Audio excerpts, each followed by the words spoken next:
আজকে নিয়ে চলে এসেছি বন্ধুরা বোয়াল মাছের সর্ষে বাটা দিয়ে রেসিপি।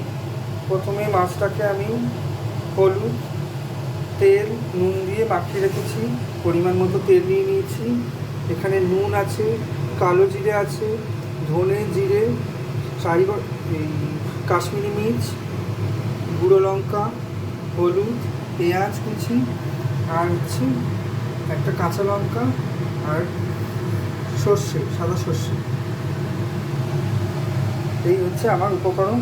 এবার কড়াইয়ের তাওয়াটা আমি গরম করে নিয়েছি। এবার তেলটা দিয়ে দেবো। কড়াইয়ে আমি তেল দিয়ে দিলাম, বেশি দেবো না, একটুখানি 2 টেবিল চামচ আমি একটু তেল দিয়ে দিলাম।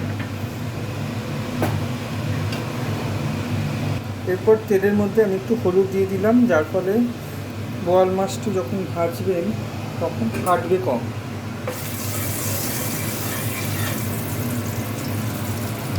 মাছটা আমি একটু চাপা দিয়ে দিলাম ভাজার জন্য। বেশি ভাজবো না, বোয়াল মাছ বেশি ভাজতে নেই, হালকা করে ভেজে নেব। মাছ আমার ভাজা হয়ে গেছে। এরপর আমি ওই তেলের মধ্যেই কালো জিরে দিয়ে দেবো।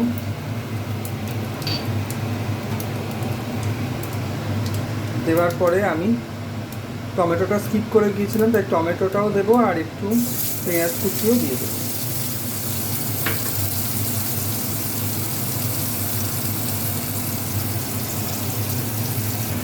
এরপর আমি একটু পরিমাণ মতো একটু নুন দিয়ে দিলাম, হলুদ আর লঙ্কা গুঁড়ো দিলাম,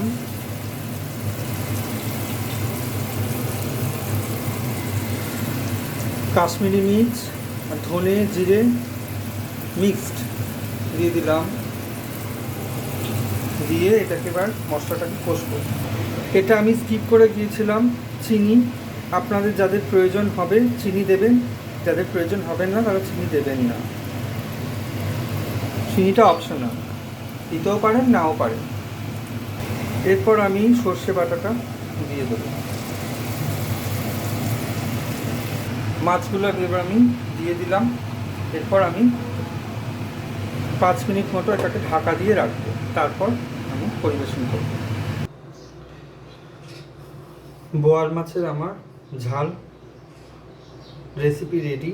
আপনারা বাড়িতে ট্রাই করবেন, আর আপডেট পেতে আমার চ্যানেলটাকে সাবস্ক্রাইব করবেন।